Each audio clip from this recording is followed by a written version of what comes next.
Nora Hughes arranged the stack of third-grade essays on her desk with the same careful precision she applied to everything in her classroom. The afternoon light filtered through the tall windows of Jefferson Elementary, casting long shadows across the colorful alphabet charts and student artwork that lined the walls.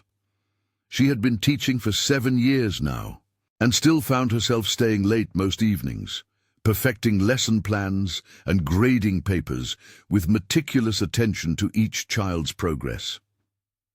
The letter that had caught her attention earlier that week remained tucked between the pages of her gradebook. Emma Wallace had written to Santa with the earnest honesty that only 8-year-olds possessed, asking not for toys or games, but for her daddy to be happy again. The child had poured her heart onto the lined paper, explaining how her father worked too much and smiled too little, how he forgot to eat dinner sometimes and fell asleep on the couch with his laptop still open. Emma had asked Santa to send someone kind to help her daddy remember how to laugh. Nora had read the letter 3 times before carefully placing it back in the pile, but the words had lingered in her mind throughout the week. Emma was one of her brightest students, a quiet girl with dark hair and serious eyes who completed every assignment with careful precision. She rarely spoke about her home life, but Nora had noticed the way Emma sometimes lingered after school, organizing the classroom supplies or helping to clean the whiteboard, as if reluctant to leave. The coffee shop on Hawthorne Boulevard buzzed with the familiar energy of a Friday evening in Portland. Nora arrived 15 minutes early, a habit that had served her well throughout her organized life. She had chosen a table near the window, where she could watch the steady flow of pedestrians navigating the drizzle that seemed to perpetually mist the city. Her friend, Sarah, had insisted on setting up this blind date, claiming that Nora needed to expand her social circle beyond the walls of Jefferson Elementary. At 31, Nora had grown comfortable with her routine. Her small apartment in the Alberta district was filled with books and plants, a sanctuary where she could grade papers while listening to jazz music and sipping tea from her grandmother's china. She had dated sporadically over the years, but nothing had developed into anything lasting. Most men seemed to lose interest when they realized that her passion for teaching consumed much of her emotional energy, that she genuinely cared about the progress of 23 third graders and often thought about them long after the final bell rang. The man who approached her table looked nothing like what she had expected from Sarah's vague description. He was tall and lean, with dark hair that showed traces of premature grey at the temples, and eyes that seemed to carry the weight of too many sleepless nights. He wore a simple grey sweater over dark jeans, and moved with the careful posture of someone who had learned to navigate the world while carrying invisible burdens. He paused beside her table, his expression shifting from uncertain to surprised as he took in her appearance. There was something familiar about his face, though Nora was certain they had never met. He had the kind of features that suggested quiet intelligence and careful consideration, the same thoughtful quality she recognized in some of her more introspective students. "I'm here for the job interview," he said, his voice carrying a mixture of confusion and resignation that made Nora tilt her head in puzzlement. The words hung between them for a moment, before his expression changed completely, his eyes widening with what appeared to be recognition, and then something approaching mortification. Nora found herself studying his face more carefully, noting the way his jaw tensed, and how his hands seemed to search for something to do with themselves. There was definitely something familiar about him, though she couldn't place where she might have seen him before. His voice had carried the slight roughness of someone who spent long hours talking, perhaps on phone calls or in meetings. And there was a weariness around his eyes that spoke of too many early mornings and late nights. "You're Emma Wallace's father," she said quietly, the recognition hitting her with sudden clarity. She had seen him once before, during the brief parent-teacher conferences at the beginning of the school year. He had arrived 20 minutes late, apologizing profusely while checking his phone repeatedly, clearly struggling to balance the demands of work with the requirements of parenthood. They had spoken for only 15 minutes, but she remembered being struck by how attentively he had listened when she described Emma's academic progress and social development. Ethan Wallace stood frozen beside her table, his expression cycling through embarrassment, confusion, and what might have been panic. He ran a hand through his hair, a gesture that seemed both nervous and habitual, and Nora noticed the way his wedding ring had left a faint mark on his finger despite its obvious absence. His sweater was expensive but wrinkled, as if he had grabbed it from a pile of clean laundry without taking time to hang it properly. The realization of what had happened began to dawn on both of them simultaneously. Emma had somehow orchestrated this meeting, using information she had gathered from overheard conversations and careful observation. The job interview comment suddenly made sense as part of whatever elaborate story the 8-year-old had concocted to ensure both adults would show up at the same place and time. Nora gestured to the empty chair across from her, watching as Ethan seemed to wrestle with the decision of whether to flee or sit down. His shoulders carried the tension of someone who had been managing crisis after crisis for so long that he had forgotten how to relax. When he finally took the seat, he moved with careful precision, as if any sudden movement might shatter the fragile equilibrium of the moment. "My daughter apparently has a very active imagination," he said, his voice carrying equal parts affection and exasperation. Nora could see him trying to piece together exactly how Emma had managed to coordinate this meeting, and the mixture of pride and concern that crossed his features suggested he was both impressed by his daughter's ingenuity and worried about what it represented. The coffee shop continued to hum with activity around them, the espresso machine hissing and conversations blending into a comfortable background noise. Nora found herself genuinely curious about this man who had raised such a thoughtful and determined child. Emma's letter to Santa had revealed so much about her father's struggles, but sitting across from him now, Nora could see the love and dedication that Emma had perhaps taken for granted. Ethan worked as a software architect for a mid-sized tech company downtown, a job that demanded long hours and constant problem-solving, but provided the stability he needed as a single father. He had been raising Emma alone for the past 3 years, ever since his ex-wife had moved to Seattle for a job opportunity that she claimed would benefit all of them. The divorce had been amicable in the legal sense, but emotionally devastating in ways that Ethan was still learning to navigate.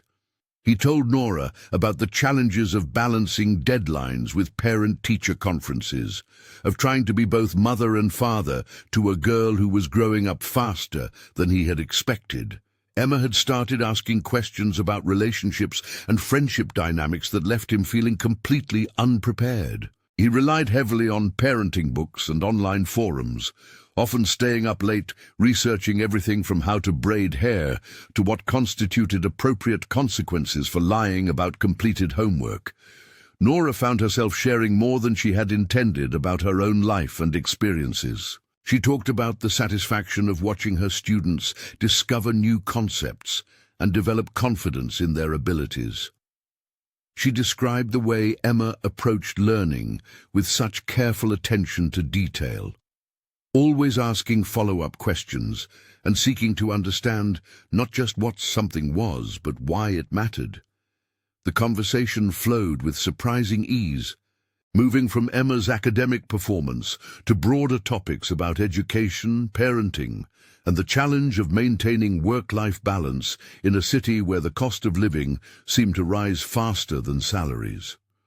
Ethan spoke thoughtfully about his struggles with guilt over working long hours, while Nora admitted that she sometimes wondered if her dedication to teaching was preventing her from developing other important relationships. As the evening progressed, Nora began to understand what Emma had seen that prompted her elaborate matchmaking scheme. Ethan possessed a quiet intelligence and genuine warmth that emerged gradually as he became more comfortable in conversation. He listened carefully to everything she said, asking questions that demonstrated real interest rather than polite social obligation. There was a gentleness about him that suggested he had learned patience through necessity, and a subtle humor that appeared in unexpected moments. The drizzle outside had intensified into proper rain, creating rivulets down the coffee shop windows and encouraging patrons to linger longer than they might have otherwise. Nora noticed how Ethan occasionally glanced at his phone, not with the compulsive checking she had observed in other men, but with the measured awareness of a parent who needed to remain accessible for emergencies.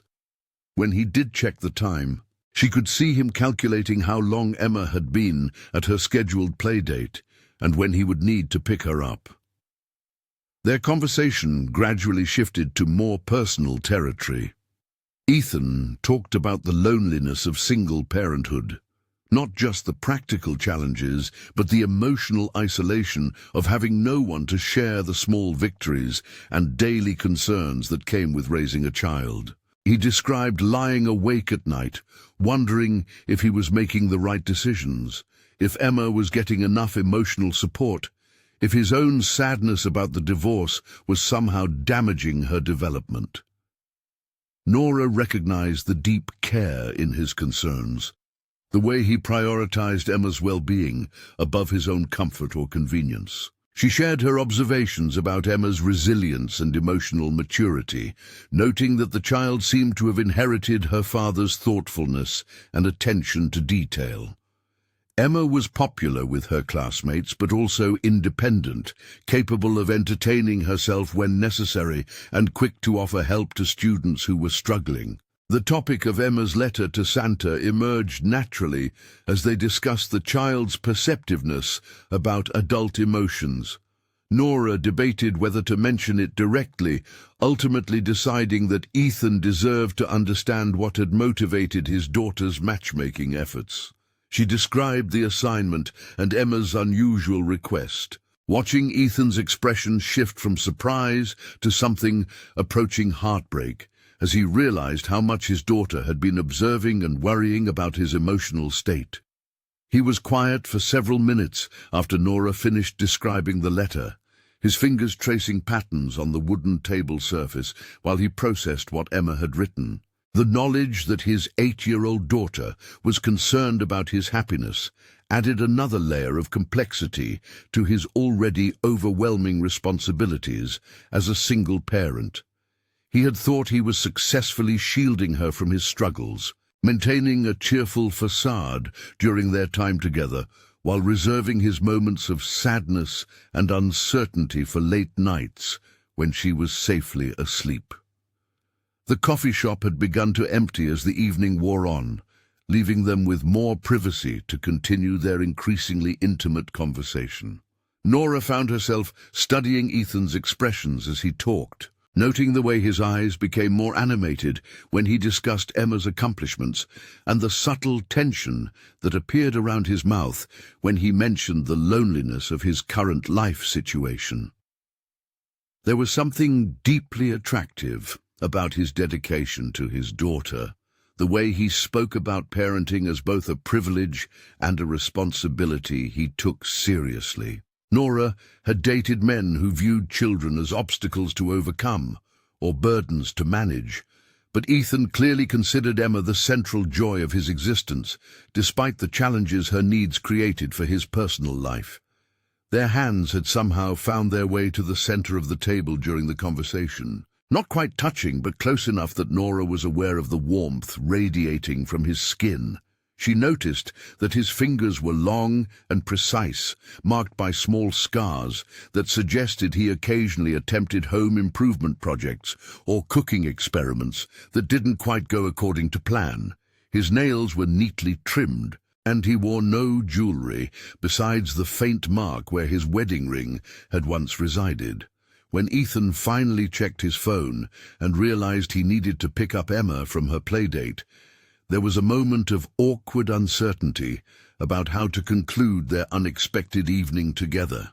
Neither of them had anticipated the depth of connection that had developed, and both seemed reluctant to reduce it to pleasantries and polite goodbyes.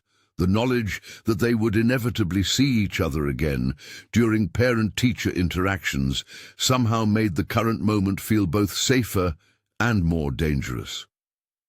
Nora offered to walk with him to his car, and they stepped out into the rain together, sharing the inadequate shelter of Ethan's umbrella. The physical proximity required by the small umbrella created an intimacy that their conversation had been building toward all evening. Nora became acutely aware of the scent of his cologne, mixed with the dampness of the rain, and the way his arm brushed against hers as they navigated the uneven sidewalk. Ethan's car was parked 3 blocks away, and they walked slowly despite the rain, both seemingly reluctant to reach their destination. The streets of Hawthorne Boulevard glowed with the reflection of neon signs and streetlights on wet pavement, creating an almost cinematic atmosphere that made their ordinary walk feel significant and charged with possibility. When they reached his car, a practical sedan that showed signs of being well-maintained but thoroughly used, Ethan turned to face her directly for the first time since they had left the coffee shop. The umbrella created a small, private space between them, and Nora could see droplets of rain clinging to his hair and the careful way he was studying her expression, as if trying to memorize her features. The question of whether this had been a real date or simply an elaborate misunderstanding orchestrated by an 8-year-old hung between them unspoken. Both of them seemed to understand that their next words would determine whether this evening would remain an amusing anecdote or become something more significant in their respective lives. Ethan spoke first, his voice quieter than it had been in the coffee shop, almost lost beneath the sound of rain hitting the umbrella above them. He thanked her for being so understanding about Emma's scheme, acknowledging that most people would have been annoyed or uncomfortable with the situation. There was something in his tone that suggested he was testing whether she considered the evening a pleasant accident or something worth repeating under more conventional circumstances. Nora found herself hesitating over her response, aware that her next words would either close or open a door that she hadn't expected to encounter. The professional boundaries that typically guided her interactions with parents seemed less clear when faced with a man who had just spent 3 hours sharing deeply personal aspects of his life with genuine openness and vulnerability. She told him that she had enjoyed their conversation more than any she'd had in months, and that Emma's matchmaking skills were apparently quite sophisticated. The words felt both honest and safe, acknowledging the connection they had developed without making assumptions about what it might mean for the future. Ethan's smile in response was the first completely unguarded expression she had seen from him all evening.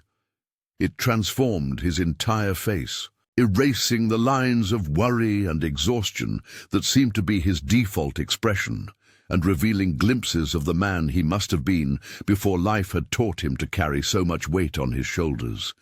He asked if she would be interested in continuing their conversation sometime when it wasn't the result of an 8-year-old's elaborate conspiracy.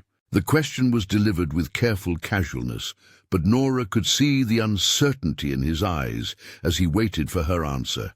This was clearly not something he did often, and the vulnerability of asking required considerable courage given his current life circumstances. The rain intensified around them, creating an urgency that pushed them both toward decisive action. Nora heard herself saying yes before she had fully considered all the implications, drawn by something authentic in Ethan's manner that made her usual caution feel unnecessary. They exchanged phone numbers with the efficiency of two people who understood that prolonging the moment might lead to second thoughts and retreat. As Ethan drove away to collect his daughter, Nora stood on the sidewalk for several minutes, allowing the rain to soak through her jacket while she processed what had just occurred. The evening had begun as a favor to a friend who was concerned about Nora's social isolation, but had evolved into something that felt both unexpected and inevitable.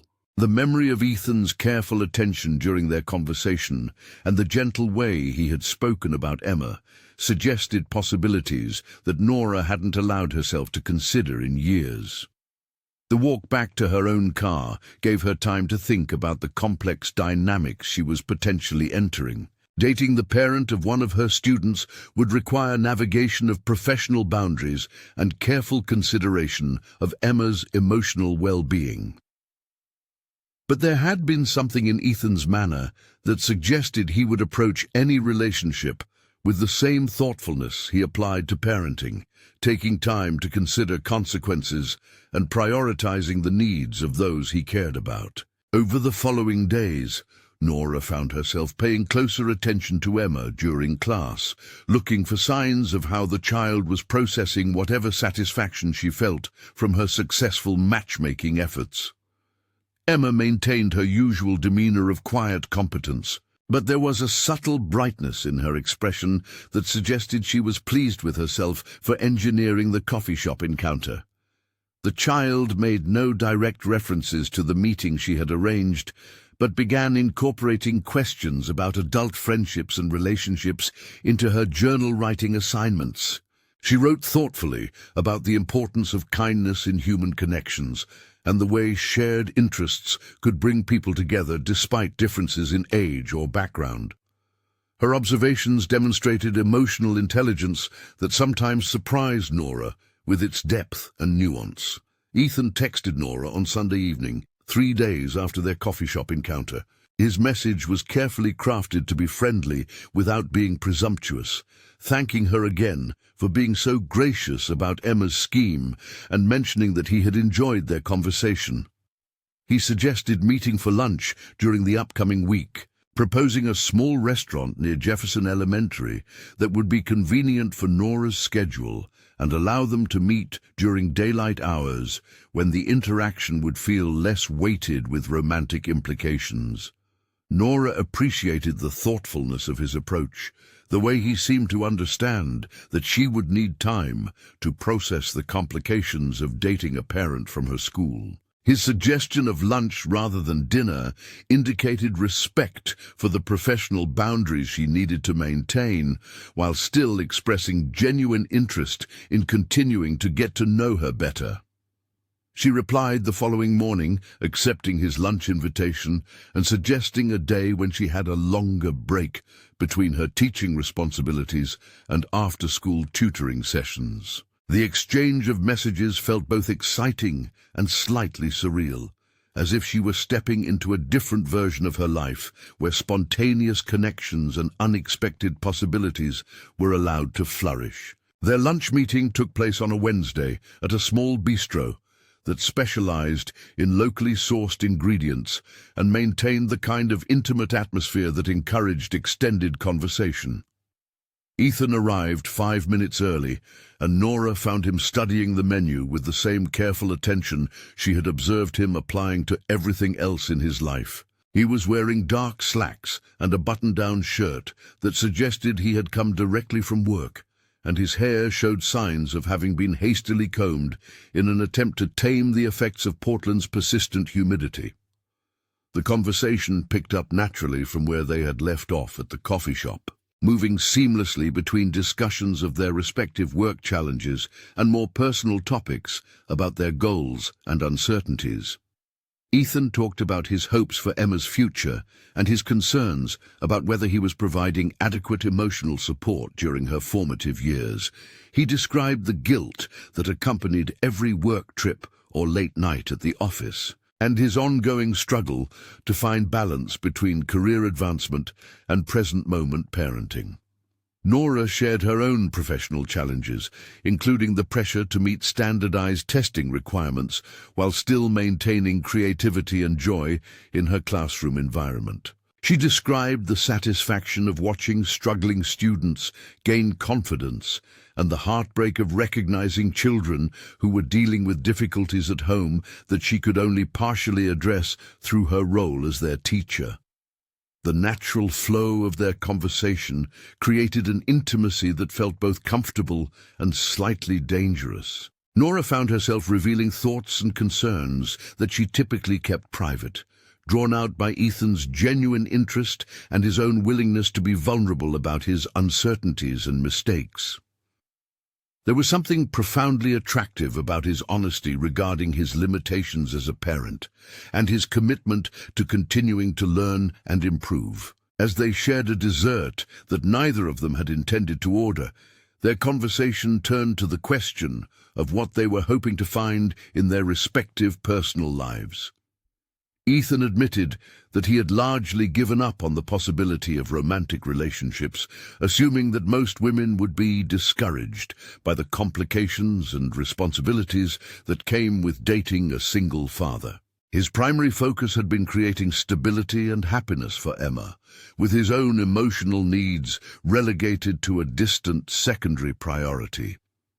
Nora recognized the loneliness beneath his practical acceptance of solitude, and found herself sharing her own struggles with relationships that had failed to develop beyond surface-level compatibility. She described the difficulty of finding men who understood her passion for teaching, or who were willing to accept that her students would always be an important part of her emotional landscape. Most of her previous relationships had founded on the expectation that she would eventually outgrow her dedication to education in favor of other priorities. The lunch extended well beyond their planned time frame, neither of them eager to return to their respective responsibilities. When they finally acknowledged the need to leave, there was a moment of uncertainty about physical contact that resolved itself into a brief hug that managed to be both appropriate and charged with unspoken possibilities. Nora was struck by the warmth of Ethan's embrace and the way he seemed reluctant to let her go, his hands lingering on her arms for just a moment longer than casual friendship would dictate. Over the following weeks, they developed a pattern of communication that respected both Nora's professional boundaries and the practical limitations of Ethan's schedule as a single father. They exchanged messages throughout the day, sharing observations about their work experiences and small details about their daily lives that gradually created a sense of intimacy and connection that felt both natural and significant. Ethan would send photos of Emma's latest art projects or homework assignments that had particularly amused him, while Nora shared stories about her students' insights and the small victories that made her profession rewarding. Their text conversations often continued late into the evening, both of them finding excuses to prolong the connection despite early morning responsibilities that should have encouraged more reasonable bedtimes. The question of when and how to introduce the possibility of a more serious relationship remained unspoken but increasingly present in their interactions. Both of them seemed aware that they were approaching a decision point that would require careful consideration of Emma's emotional well-being and Nora's professional obligations. The stakes felt higher than typical adult relationships because of the child who had brought them together and who would inevitably be affected by whatever decisions they made. Emma continued to observe the adults in her life with the keen awareness that had enabled her successful matchmaking efforts. She began asking Nora casual questions about her weekend activities and whether she enjoyed spending time with other adults besides her teaching colleagues. The child's inquiries were subtle but persistent, suggesting she was monitoring the progress of the relationship she had initiated and possibly planning additional interventions if she deemed them necessary. Nora found herself in the unprecedented situation of receiving relationship advice from an 8-year-old who seemed to understand adult emotional dynamics with startling accuracy. Emma would make offhand comments about how her father seemed happier lately and how nice it was when adults had friends who understood their jobs and interests. The child's observations were delivered with such casual innocence that Nora couldn't determine whether Emma was simply making conversation or strategically reinforcing her matchmaking efforts.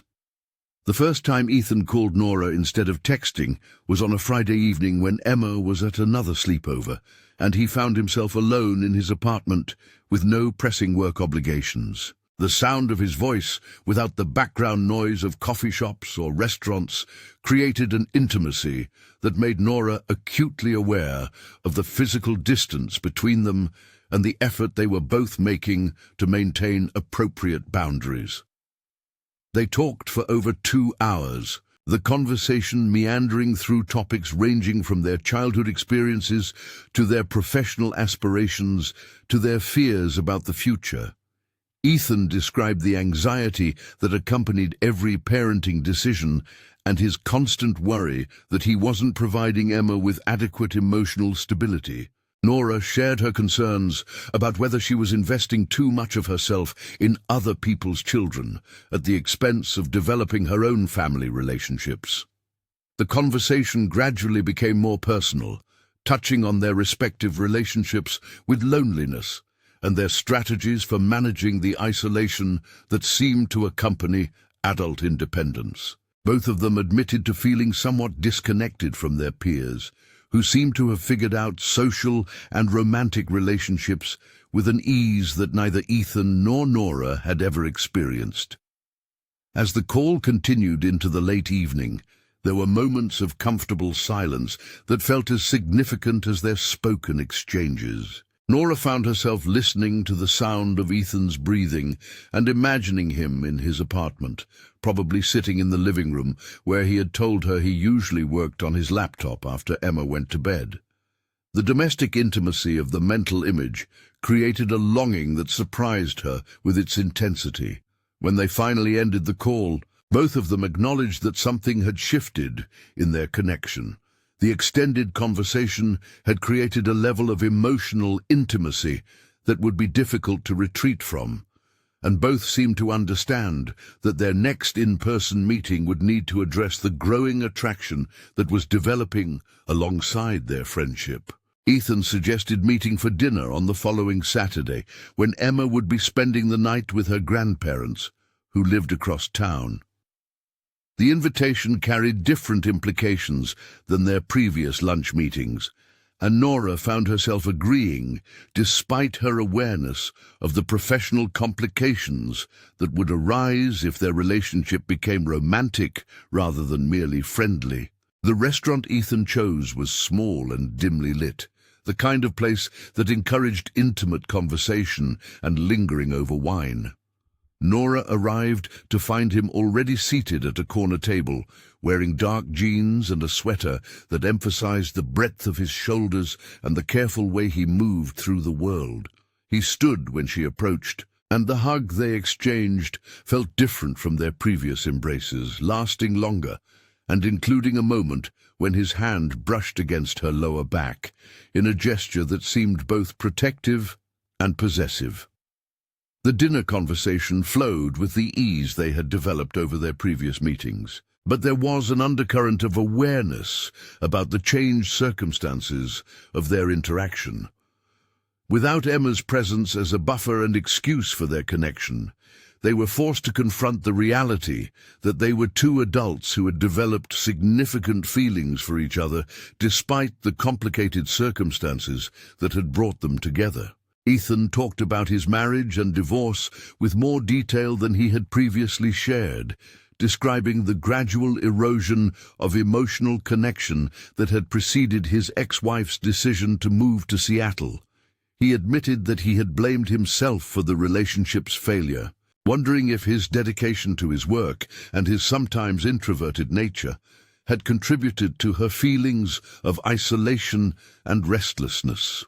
Nora shared her own romantic history, including a long-term relationship that had ended when her boyfriend moved to California for a job opportunity and expected her to abandon her teaching position to follow him. She described the difficult realization that most men she had dated viewed her career as a temporary phase, rather than a fundamental aspect of her identity that would always be important to her sense of purpose and fulfillment. As the evening progressed, they found themselves sitting closer together, their conversation becoming quieter and more intimate as the restaurant gradually emptied around them. The wine had relaxed both of their careful boundaries, and Nora became increasingly aware of the warmth of Ethan's presence and the way his eyes seemed to study her face as if he were trying to memorize her expressions. The question of physical attraction, which had been carefully avoided during their previous meetings, finally surfaced in the form of casual touches and extended eye contact that created obvious tension between them. When Ethan reached across the table to brush a strand of hair from Nora's face, the gesture felt both tender and charged with possibilities that neither of them had explicitly acknowledged. The walk to their cars after dinner felt weighted with unspoken questions about how the evening would conclude and what their interaction would mean for their developing relationship. The October air was crisp and clear, and the streets of their neighborhood were quiet enough that their footsteps seemed unusually loud against the pavement. Nora was acutely aware of the way Ethan matched his pace to hers and the careful distance he maintained between them, close enough to suggest intimacy, but far enough to avoid presumption.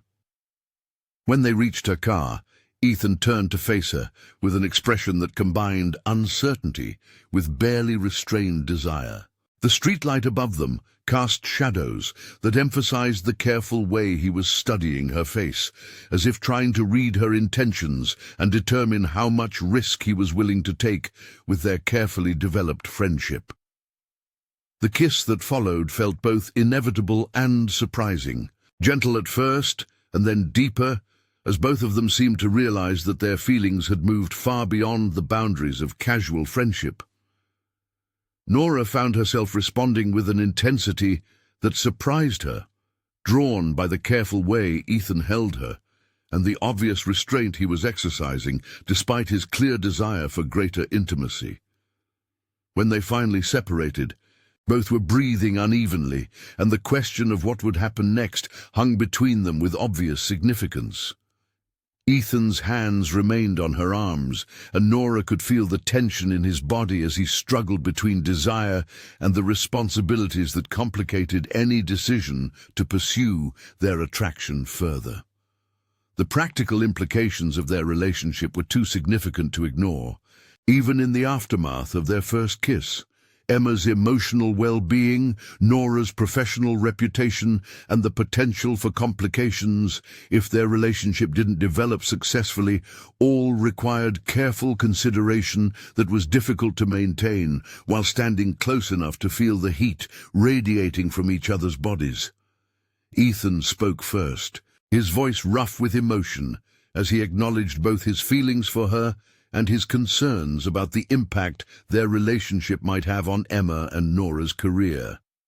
He wanted to pursue their connection, but needed to be certain that they were both prepared for the complications that would inevitably arise from dating within the small community of Jefferson Elementary. Nora appreciated his thoughtfulness, even as she struggled with her own conflicted emotions about crossing professional boundaries and becoming romantically involved with a parent from her school. The intensity of her attraction to him was matched by her awareness of the potential consequences if their relationship became public knowledge before they were prepared to address the complications it would create. They agreed to continue seeing each other while taking time to carefully consider how to navigate the practical challenges their relationship would face. Both acknowledged that their feelings had already moved beyond the point where retreat was a realistic option, but both also understood that proceeding would require patience and strategic planning to protect Emma's emotional stability and Nora's professional standing.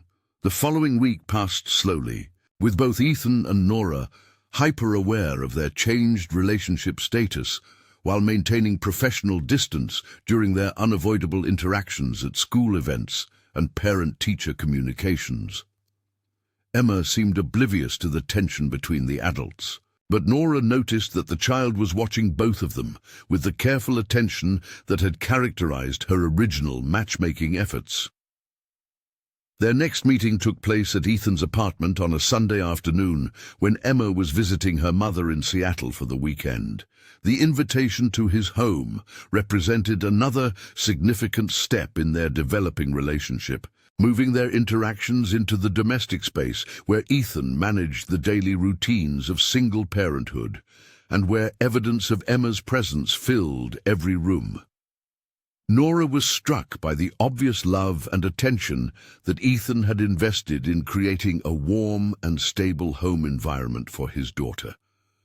The apartment was furnished with comfortable but practical pieces, and the walls displayed Emma's artwork alongside family photographs that chronicled her growth from toddler to confident 8-year-old. The kitchen showed signs of frequent cooking experiments, and the living room contained the controlled chaos of educational toys and books that suggested active engagement with childhood development. The intimacy of being alone together in Ethan's home created a different dynamic between them, more relaxed but also more charged with the awareness of possibilities that had been carefully avoided in public spaces. They cooked dinner together, moving around the kitchen with an ease that suggested domestic compatibility and shared appreciation for the simple pleasures of preparing food and eating together without hurry or external pressure. The conversation during dinner was more personal than any they had previously shared, touching on their respective hopes for the future and their fears about whether their relationship could successfully navigate the complications that surrounded it. Ethan talked about his desire to provide Emma with a stable and loving home environment, while also acknowledging his own need for adult companionship and romantic connection that he had been neglecting for several years. Nora shared her thoughts about the possibility of someday having children of her own, a topic that had become increasingly important to her as she approached her mid-30s and watched her students grow and develop. She admitted that her relationship with other people's children had both satisfied and intensified her desire to experience parenthood from a different perspective, though she had begun to wonder if her dedication to teaching would prevent her from finding a partner who shared her vision of family life. The evening progressed with the natural flow of two people who had discovered unexpected compatibility and were slowly allowing themselves to explore the possibilities that connection might create. They moved from the dining room to the living room, where they continued talking while sitting closer together on the couch than their previous meetings had allowed. The physical proximity created opportunities for casual touch that gradually became more intentional and intimate as the evening continued. When Ethan finally kissed her again, they were both ready for the deeper intimacy that had been building between them over the course of their developing relationship.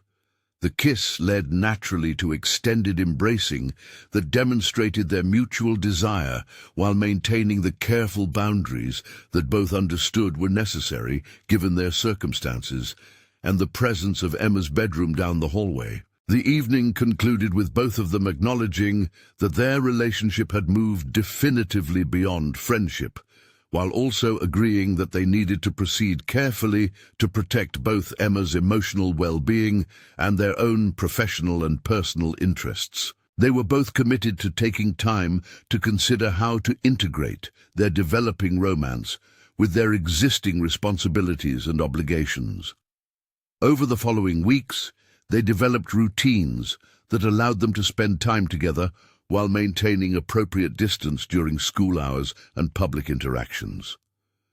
Ethan would occasionally meet Nora for coffee during her lunch break, and she would sometimes join him and Emma for weekend activities that allowed her to develop her relationship with his daughter while observing the family dynamics that would become important if their romance continued to deepen.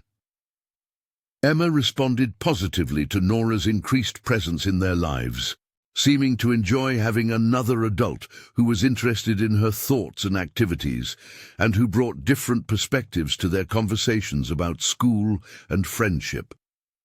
The child made no direct comments about the developing relationship between her father and her teacher, But her satisfaction with the success of her matchmaking efforts was evident in her increased cheerfulness and confidence.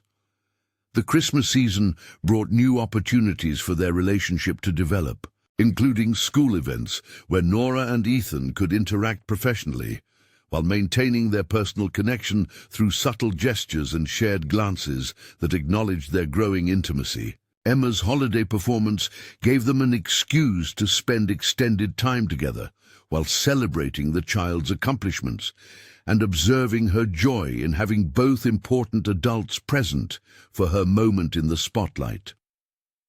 The holiday break provided their first opportunity to spend several consecutive days together, with Emma dividing her time between her father's apartment and activities with friends that gave Ethan and Nora extended periods for private conversation and intimacy. They used the time to discuss their hopes for the future and to address practical questions about how their relationship might develop without creating complications for Emma's emotional security or Nora's professional standing. By New Year's Eve, both Ethan and Nora understood that their relationship had become central to their respective happiness and future planning. The careful courtship that had characterized their first months together had evolved into deep emotional intimacy and mutual commitment that felt both natural and significant.